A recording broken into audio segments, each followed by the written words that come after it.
My persuasive speech is on animal shelters and specifically rescue and adoption centers. So I have personal experience with these centers because I adopted my pet Shih Tzu from the Gulf Coast Humane Society. Excuse me.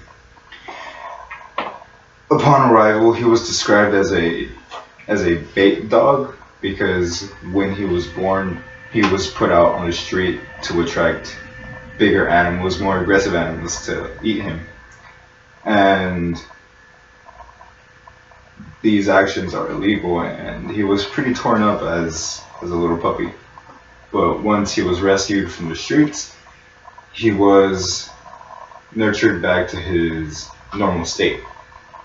So when I adopted him, he was 3 months old, and he looked beautiful. He was like any other dog, and to my surprise, he responded well to people. He was attracted to people. He would go up to them, lick them, jump on them, scratch them, like a normal puppy would, considering he was used as a bait dog.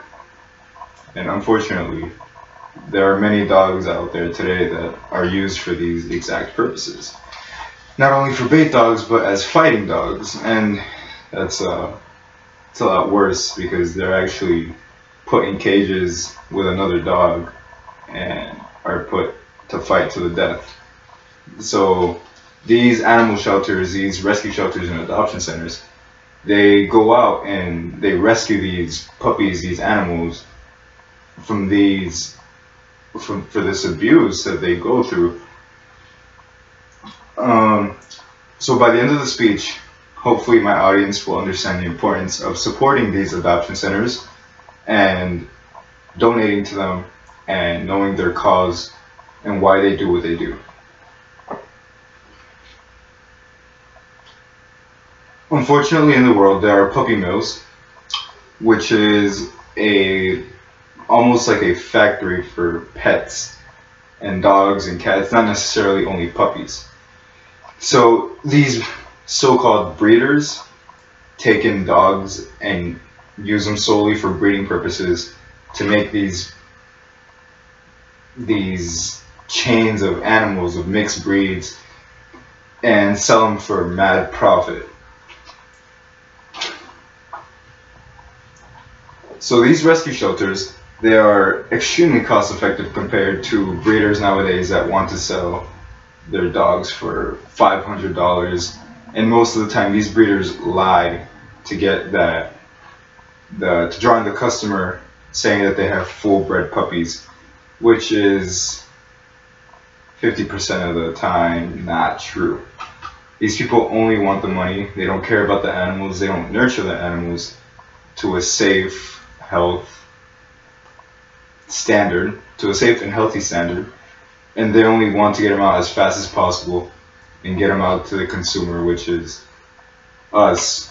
And unfortunately, we can't know the difference. We don't know the difference because when they are being sold, they get prepped up to look like they're healthy.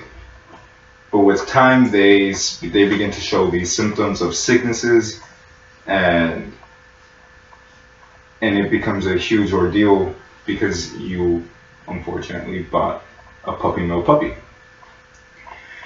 So as you can see in the pictures, they are extremely packed together tight, and they have no room to roam. They have no room to play, to enjoy their legs, to spread them. And most of the time these puppies die from being stuck in these cages, and they could be left there for days, even weeks, while their bodies rot next to their brothers or sisters, next to their family. These breeders are fake breeders because they need a license to mate these dogs, to mate these animals. And most of them don't even have licenses and do this in their backyard and keep them in cages. And whenever their puppy gets sold, they just grab them out of the cage, give them a quick bath, and make them presentable at the moment and sell them to the person that bought the animal.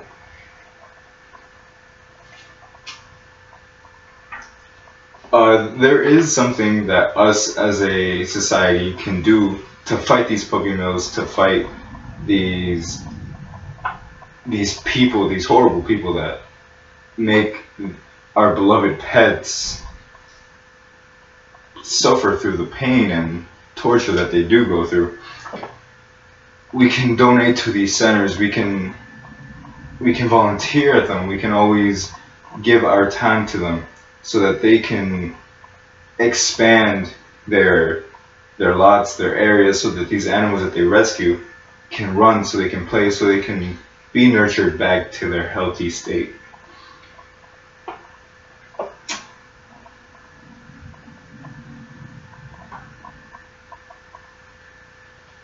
So these centers, whenever you need a puppy to get rescued, you can always call them up, and they go on these rescue missions, these so-called rescue missions, and they literally go out to wherever the animal is and go out to pick them up and to make them trust humans again. The initial step to begin this process is to make them smell their hand, and once that happens, they basically are hooked.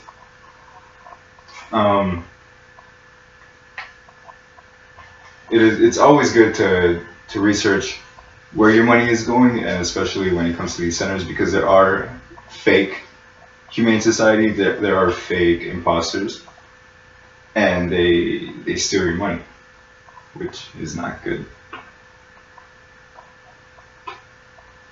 So thank you.